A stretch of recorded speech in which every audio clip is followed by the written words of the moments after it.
हम विन निर्देशों के अनुसार औद्योगिक तारों को करने के लिए चरण दर चरण प्रक्रिया सीखने जा रहे हैं। औद्योगिक तारों का परिचय। औद्योगिक वायरिंग 3 फेज विद्युत शक्ति पर आधारित है। एक 3 फेज विद्युत शक्ति प्रत्येक तार पर कम एम्पीयर की अनुमति देती है, जबकि HP kW में समान बिजली उत्पादन देती है।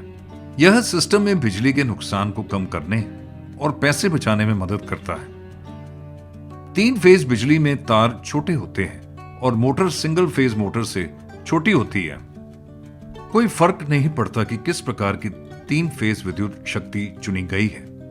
हमें उपलब्ध वास्तविक वोल्टेज को निर्धारित करने के लिए वोल्टेज मीटर की आवश्यकता होगी। औद्योगिक तारों में अनआर्मर केबल धातु के कॉन्डुइट केबल ट्रे या एक रेसवे के माध्यम से चलते हैं। आर्मर केबलों को सीधे जमीन में गाड़ा जा सकता है या ट्रेंच में डाला जा सकता है। अब आप 3 फेज डिस्ट्रीब्यूशन पैनल देख सकते हैं, जहां से हमने डायरेक्ट ऑनलाइन स्टार्टर DOL के जरिए मोटर को बिजली की आपूर्ति की है। सिंगल फेज कनेक्शन में 3 तार विद्युत सेवा पैनल में आते हैं। एक नीला या लाल या पीला लाइव तार, एक काला न्यूट्रल तार, एक हरा अर्थ तार।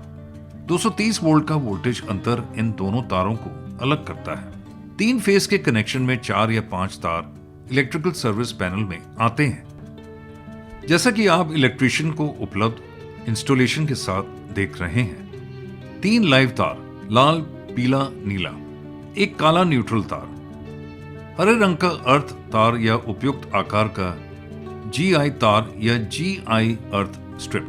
यहां हमने पैनल बॉडी अर्थिंग उद्देश्य के लिए GI तार का उपयोग किया है। अधिकांश समय 230 वोल्ट का वोल्टेज अंतर प्रत्येक जीवित तार को न्यूट्रल से अलग करता है, जबकि 2 जीवित तारों के बीच लगभग 400 वोल्ट का वोल्टेज अंतर होता है। सिंगल फेज और 3 फेज विद्युत आपूर्ति स्थापित करें। उच्च शक्ति वाले उपकरण जैसे कि इलेक्ट्रिक मोटर्स और high power rated air compressors आदि को संचालित करने के लिए हमें 3 फेज बिजली की आपूर्ति की आवश्यकता होती है। बड़ी मोटरें स्टार्ट करने के दौरान बहुत अधिक करंट लेती हैं। यह करंट मोटर के सामान्य करंट का 6 से 7 गुना हो सकता है। एम्पियर और मोटर के अन्य विवरण के लिए कृपया डेटा प्लेट पढ़ें। High starting current voltage drops और केबलों के ओवरलोड जैसी समस्या पैदा कर सकता है। बड़े मोटर्स 3 HP से ऊपर के लिए हमें निश्चित रूप से शुरुआती करंट को नियंत्रित करने के लिए एक मोटर स्टार्टर की आवश्यकता होती है। हम मध्यम आकार की मोटरों के लिए DOL स्टार्टर और बड़े मोटर्स के लिए स्टार डेल्टा स्टार्टर का उपयोग करते हैं। बड़े उद्योगों में हम MCC मोटर कंट्रोल सेंटर का उपयोग करते हैं, जिसका उपयोग एक ही स्थान से कई मोटरों को नियंत्रित करने के लिए किया जाता है। MCC पैनल के भीतर आप वोल्ट मीटर वोल्टेज माप, एमीटर करंट माप, indication lamp on off trip indication, MCCB, moulded case circuit breaker आदि देखेंगे। बड़े उद्योगों में आप APFC स्वचालित पावर फैक्टर सुधार पैनल भी देखेंगे।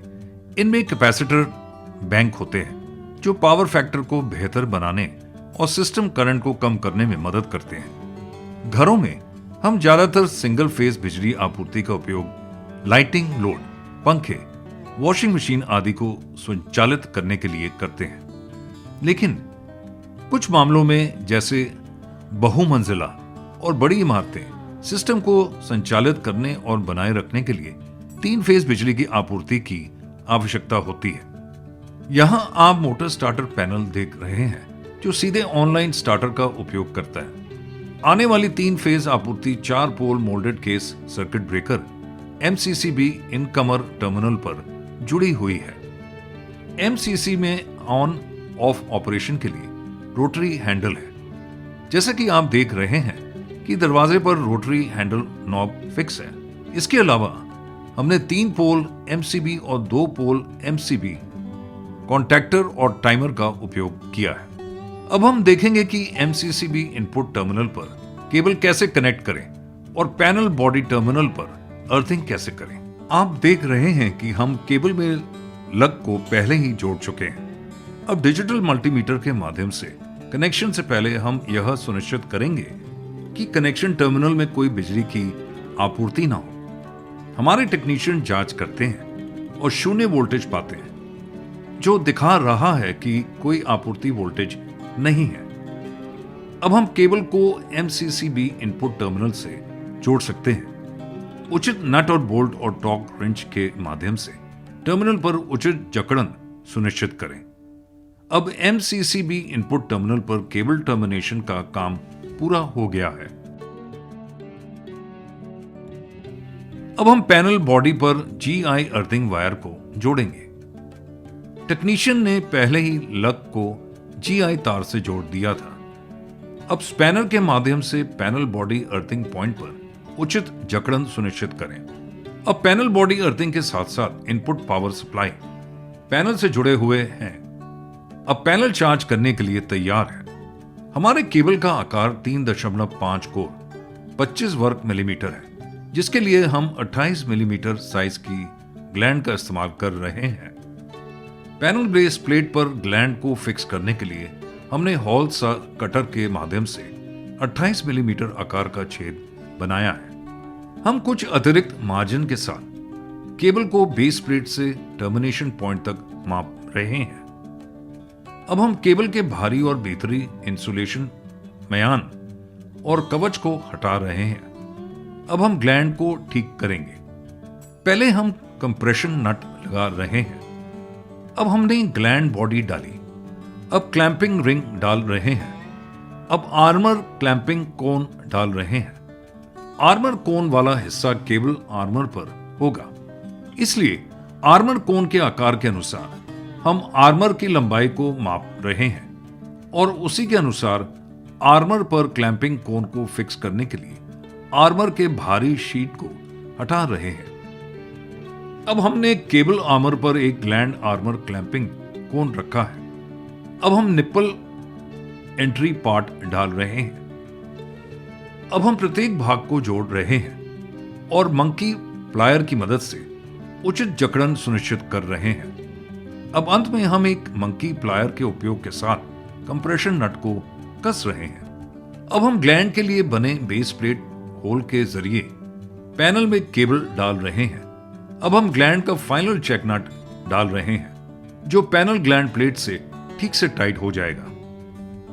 इससे हमारी केबल ग्लैंडिंग पूरी होगी। केबल ग्लैंड का मुख्य कार्य पर्यावरण संरक्षण के प्रावधान सहित विद्युत उपकरणों और इनक्लोजर की सुरक्षा सुनिश्चित करने के लिए उपकरणों को सील करने और टर्मिनेट करने के रूप में कार्य करना है। मुख्य कार्य है अर्थ की निरंतरता। आर्मर केबलों के मामले में जब केबल ग्लैंड में धात्विक संरचना होती है, इस मामले में केबल ग्लैंडों का परीक्षण यह सुनिश्चित करने के लिए किया जा सकता है कि वह एक उपयुक्त peak short circuit fault current का सामना कर सके। होल्डिंग बल यांत्रिक केबल पुल आउट प्रतिरोध के पर्याप्त स्तर को सुनिश्चित करने के लिए। अतिरिक्त सीलिंग इंक्लोजर में प्रवेश करने वाले केबल के हिस्से पर जब उच्च स्तर की प्रवेश सुरक्षा की आवश्यकता होती है। अतिरिक्त पर्यावरण सीलिंग केबल प्रवेश बिंदु पर लागू सहायक उपकरण के चयन के साथ इंक्लोजर की प्रवेश सुरक्षा रेटिंग को बनाए रखना। केबल ग्लैंड का निर्माण धातु या गैर धातु सामग्री या दोनों के संयोजन से किया जा सकता है। यह जंग के लिए प्रतिरोधी भी हो सकता है, जैसा कि एक मानक के चयन द्वारा या संक्षारण प्रतिरोध परीक्षणों द्वारा निर्धारित किया जाता है। अब हम देखेंगे बस बार सिस्टम। बस बार ट्रैकिंग आमतौर पर पूर्व निर्धारित क्षेत्र में बिजली वितरित करने के लिए लागू होती है। बस बार ट्रैकिंग को लंबवत या क्षैतिज रूप से या दोनों के संयोजन से चलाया जा सकता है। बस बार सिस्टम के विशिष्ट अनुप्रयोग निम्नलिखित हैं। बड़ी संख्या में लाइट फिटिंग और अन्य आउटलेट्स को आपूर्ति करना, कारखानों और कार्यालयों के आसपास बिजली वितरण प्रदान करना, मुख्य बस बार जो विभिन्न स्विच बोर्ड कॉलम के बीच क्षैतिज रूप से बिजली वितरित करता है। इसे स्विच बोर्ड के प्रकार, ग्राहक विनिर्देशों और या स्थानीय प्रथाओं के आधार पर स्विच बोर्ड के ऊपर, मध्य या नीचे स्थापित किया जा सकता है। आप बस बार के माध्यम से air circuit breaker input terminal पर कनेक्टेड इनकमिंग केबल देख सकते हैं। बस बार से जुड़े एयर सर्किट ब्रेकर की आउटपुट आपूर्ति, बस बार के माध्यम से विभिन्न फीडरों पर बिजली आपूर्ति वितरण होता है। यहां पैनल के शीर्ष पर बस बार चल रहा है। अब हम बस बार डिजाइन के लिए विचार किए जाने वाले कारक को देखेंगे। पावर बस बार चुनते समय निम्नलिखित बातों पर ध्यान दिया जाना चाहिए। करंट रेटिंग, सशर्त short circuit current, rated short time current झेलने वाला। स्विच बोर्ड की पर्यावरणीय विशेषताएं, परिवेश का तापमान, सुरक्षा की आईपी डिग्री, प्रदूषण। यहां हमारी incomer air circuit breaker rating 800 ampere है, इसलिए बस बार रेटिंग कम से कम 800 एम्पियर होनी चाहिए। यहां हमने rated short circuit current 50 kilo ampere per विचार किया है, जो हमारे सिस्टम फॉल्ट लेवल के अनुसार है। हमें परिवेश के तापमान के कारक, सुरक्षा की आईपी डिग्री पर विचार करना होगा। पावर बस बार की स्थापना में निम्नलिखित चरण होते हैं। सामग्री का चयन करें, तांबा या एल्यूमीनियम। इसे मानक के क्रीपेज और क्लियरेंस दूरियों के अनुपालन में स्थापित करें। हमें अपनी आवश्यकता के अनुसार बस बार की सामग्री का चयन कर सकते हैं, अर्थात कॉपर या एल्यूमीनियम। यहां हमने टिंड कॉपर बस बार का चयन किया है, जो कॉपर बस बार पर एक परत को टिनिंग करता है, जो जंग से बचाता है। बस बार में तांबे का घनत्व 160 एम्पियर वर्ग सेंटीमीटर या 1.6 एम्पियर वर्ग मिलीमीटर से अधिक नहीं होना चाहिए। आप लाल, पीले और नीले रंग के साथ बस बार चिन्ह देख रहे हैं, जो फेस के लिए चिन्हित है, और काला रंग न्यूट्रल रंग के लिए चिन्हित है। यहां प्रत्येक फेज में हम दो संख्या 75 मिलीमीटर चौड़ा, 5 मिलीमीटर मोटा आकार के बस बार का उपयोग करते हैं। न्यूट्रल में हमने चौड़ा 5 मिलीमीटर मोटा आकार के बस बार का उपयोग किया है। बस बारों नंगे या इंसुलेटेड को इस तरह से स्थापित करें कि शॉर्ट सर्किट के सभी जोखिम को समाप्त किया जा सके, विशेष रूप से निम्नलिखित का पालन करके। मंजूरी, क्रीपेज दूरी, स्थापित करने के लिए समर्थन की संख्या, इन समर्थनों को सुरक्षित करने के नियम।